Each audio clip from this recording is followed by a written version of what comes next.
നല്ല കോളേജുകളിൽ നല്ല നല്ല കോഴ്സിനൊക്കെ വളരെ കുറച്ച് കോമ്പറ്റീഷൻ മാത്രമേ. നമസ്കാരം, കേരള ടെക് വേൾഡിൻ്റെ പുതിയൊരു എപ്പിസോഡിലേക്ക് സ്വാഗതം. കീമിൻ്റെ സെക്കൻഡ് അലോട്ട്മെൻറ്റ് പ്രസിദ്ധീകരിച്ചു. ചില കുട്ടികൾക്ക് കിട്ടിയെന്നാണ് പറഞ്ഞത്, ഇതുവരെ കിട്ടാത്തവരുമുണ്ട്. അതുപോലെ തന്നെ കിട്ടിയ സ്റ്റുഡൻസ് ചിലർക്ക് ഇതുവരെ ആ കോഴ്സ് ഇഷ്ടപ്പെട്ടിട്ടില്ല, അല്ലെങ്കിൽ കോളേജ് ഇഷ്ടപ്പെട്ടിട്ടില്ല, അവർക്ക് തുടർന്നും അലോട്ട്മെൻറ്റ് പ്രൊസീജിയറിലേക്ക് പങ്കെടുത്ത് മറ്റ് കോളേജുകളിൽ അഡ്മിഷൻ നേടണമെന്നുണ്ട്. അങ്ങനെയുള്ള എല്ലാവരും ഈ വീഡിയോ കണ്ടിരിക്കുക. അതിൽ പ്രധാനമായിട്ടും എനിക്ക് പറയാനുള്ളത്, സെക്കൻഡ് അലോട്ട്മെൻറ്റിൽ കിട്ടിയവരും അതുപോലെ തന്നെ ജസ്റ്റ് മിസ്സിന്, അതായത് ഒരു 100 അതുപോലെ തന്നെ 1000 റാങ്കിൻ്റെ വ്യത്യാസത്തിൽ കോളേജോ അല്ലെങ്കിൽ കോഴ്സോ കിട്ടാതിരുന്നവർക്കും പേടിക്കേണ്ട കാര്യമില്ല. കാരണം എന്ന് പറയുന്നത് MBBS BDSൻ്റെ ഓപ്ഷൻ രജിസ്ട്രേഷൻ ആരംഭിച്ചിട്ടുണ്ട്. അപ്പോൾ ഈ MBBS BDS ഇവിടെ പറയുന്നത് എന്തിനാണെന്ന് ചോദിച്ചു കഴിഞ്ഞാൽ, കേരള എൻട്രൻസ് എക്സാമിനേഷൻ, അതായത് നമ്മുടെ കീമിൻ്റെ കാര്യം എടുത്തു കഴിഞ്ഞാൽ നിങ്ങൾക്കൊരു കാര്യം മനസ്സിലാവും. അതായത് ഈ നീറ്റ് അതുപോലെ തന്നെ JEE തുടങ്ങിയ കോമ്പറ്റേറ്റീവ് എക്സാംസിന് വേണ്ടിയിട്ട് പ്രിപ്പയർ ചെയ്യുന്ന സ്റ്റുഡൻസ് ബാക്കപ്പിന് വേണ്ടിയിട്ട് എഴുതുന്ന ഒരു എക്സാം കൂടിയാണ് ഈ കീം എന്ന് പറയുന്നത്. അപ്പോൾ സ്വാഭാവികമായിട്ടും അതിൻ്റെ ഒരു ഓപ്ഷൻ രജിസ്ട്രേഷൻ അവിടെ സ്റ്റാർട്ട് ചെയ്ത് കഴിഞ്ഞു. MBBS BDSൻ്റെ ഓപ്ഷൻ രജിസ്ട്രേഷൻ സ്റ്റാർട്ട് ചെയ്ത് കഴിഞ്ഞു. ഈ ഒരു മന്ത്, അതായത് ഈ ഒരു മാസം അവസാനത്തോടു കൂടി ഒരു അലോട്ട്മെൻറ്റ് പ്രസിദ്ധീകരിക്കും. അപ്പോൾ സ്വാഭാവികമായിട്ടും കുറച്ച് സ്റ്റുഡൻസ്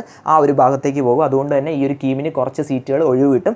ആ ഒരു ഒഴിവിലേക്ക് നിങ്ങൾക്ക് തീർച്ചയായിട്ടും കയറാനായിട്ട് സാധിക്കും. അപ്പോൾ കൃത്യമായിട്ടുള്ള രീതിയിൽ ഓപ്ഷൻസ് സ്ട്രക്ചർ ചെയ്ത് പ്ലാൻ ചെയ്ത് കഴിഞ്ഞാൽ നിങ്ങൾക്ക് ഈ ഒരു ഒഴിവിലേക്ക് കയറാനും നെക്സ്റ്റ് അലോട്ട്മെൻറ്റിന് മുമ്പ് ഒരു അഡ്മിഷൻ നേടിയെടുക്കാനായിട്ട് സാധിക്കും. അത് ഗവൺമെൻറ്റോ അല്ലെങ്കിൽ പ്രൈവറ്റോ എന്തോ ആയിക്കോട്ടെ, നിങ്ങളുടെ ഒരു പ്രയോറിറ്റി അനുസരിച്ച് നിങ്ങൾക്ക് നല്ലൊരു കോളേജിൽ അഡ്മിഷൻ മേടിക്കാനായിട്ട് സാധിക്കും. മറ്റൊരു കാര്യം എന്ന് പറയുന്നത്, ഏതെങ്കിലും ഒരു സാഹചര്യത്തിൽ നിങ്ങളിൽ ആർക്കെങ്കിലും മറ്റൊരു കോളേജിൽ പോയി അഡ്മിഷൻ എടുക്കാൻ പറ്റാത്തൊരു സാഹചര്യം ഉണ്ടാവുകയാണെന്നുണ്ടെങ്കിൽ, പ്രോപ്പർ ഓതറൈസേഷൻ ഉണ്ടെന്നുണ്ടെങ്കിൽ, നിങ്ങളുടെ അഭാവത്തിലാണെങ്കിൽ കൂടി, അതായത് നിങ്ങൾ വന്നില്ലാന്നെങ്കിൽ കൂടിയും നിങ്ങൾ ഏർപ്പെടുത്തുന്ന ഒരാൾക്ക് പോയി ഈ ഒരു അഡ്മിഷൻ പ്രൊസീജിയറിൽ പങ്കെടുക്കാനായിട്ട് സാധിക്കും. അതിനായിട്ടുള്ള പ്രോപ്പർ ഓതറൈസേഷൻ ഫോമാണ് നിങ്ങൾ ഈ കാണുന്നത്, പ്രോക്സി കാൻഡിഡേറ്റ്.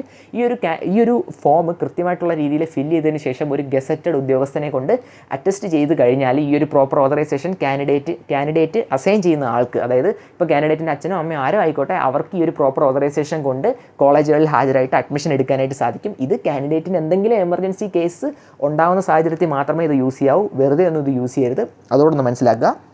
ഇനി ഈ ഒരു തേർഡ് അലോട്ട്മെൻറ്റിൻ്റെ ടൈമിൽ നിന്ന് എടുത്തു കഴിഞ്ഞാൽ ഓപ്ഷൻസ് റീഅറേഞ്ച് ചെയ്യാനുള്ള അവസരം CE നിങ്ങൾക്ക് തരുന്നുണ്ട്. സോ നിങ്ങൾ ചെയ്യേണ്ട ഒരു കാര്യം, നിങ്ങൾക്ക് വേണ്ട ഏതാണോ കോഴ്സ്, നിങ്ങൾക്ക് ഏത് കോഴ്സാണോ ഏത് കോളേജാണോ വേണ്ടത്, ആ ഒരു കോളേജിൻ്റെ ലാസ്റ്റ് റാങ്ക് ഡീറ്റെയിൽസ് ചെക്ക് ചെയ്യുക. കുറച്ച് കോളേജസിൻ്റെ, ഗവൺമെൻറ് കോളേജിൻ്റെ ആണെങ്കിൽ ലാസ്റ്റ് റാങ്ക് ഡീറ്റെയിൽസൊക്കെ നമ്മുടെ വീഡിയോസ് നമ്മൾ അപ്ഡേറ്റ് ചെയ്തിട്ടുണ്ട്, ലിങ്ക് ഡിസ്ക്രിപ്ഷൻ ബോക്സിൽ കൊടുത്തിട്ടുണ്ട്. അതുമല്ല എന്നുണ്ടെങ്കിൽ കീമിൻ്റെ സൈറ്റിൽ കയറി കഴിഞ്ഞാൽ ലാസ്റ്റ് റാങ്ക് ഡീറ്റെയിൽസ് നിങ്ങൾക്ക് കാണാൻ പറ്റും, പ്രീവിയസ് ഇയറിലെ. അത് വെച്ചിട്ട് നിങ്ങളുടെ റാങ്ക് കമ്പയർ ചെയ്യുക. അതിനനുസരിച്ചിട്ട് ഓപ്ഷൻസ് റീഅറേഞ്ച് ചെയ്ത് കഴിഞ്ഞാൽ നിങ്ങൾക്ക് തേർഡ് അലോട്ട്മെൻറ്റിൽ കിട്ടാനുള്ള ചാൻസ് ഹയർ ആയിരിക്കും. ഇനി തേർഡ് അലോട്ട്മെൻറ്റ് കിട്ടില്ല എന്ന് വെച്ചിട്ട് നിങ്ങൾ ആരും വിഷമിക്കേണ്ട കാര്യമില്ല. തേർഡ് അലോട്ട്മെൻറ്റ് കഴിഞ്ഞിട്ടും വേറെ അലോട്ട്മെൻറ്റ്സ് വരുന്നുണ്ട്. അതായത് മോപ്പപ്പ് റൗണ്ട് വരുന്നുണ്ട്. മോപ്പപ്പ് റൗണ്ട് 1, 2 എന്ന് പറഞ്ഞിട്ടൊക്കെ നടത്താറുണ്ട്. ഈ ഒരു മോപ്പപ്പ് റൗണ്ടിൽ പ്രധാനമായിട്ടും നോക്കിക്കഴിഞ്ഞാൽ ഗവൺമെൻറ് കോളേജസ് ആണ് അഡ്മിഷൻ പ്രൊസീജിയറിൽ വരാറുള്ളത്. അതായത് ഗവൺമെൻറ് കോളേജസിൻ്റെ സീറ്റ്സിലേക്ക് വേണ്ടിയിട്ടായിരിക്കും മോപ്പപ്പ് റൗണ്ട് നടത്താറുള്ളത്. ഇനി മോപ്പപ്പ് റൗണ്ടും കിട്ടില്ല എന്നുണ്ടെങ്കിൽ സ്പോട്ട് അലോട്ട്മെൻറ്റ് ഉണ്ട്.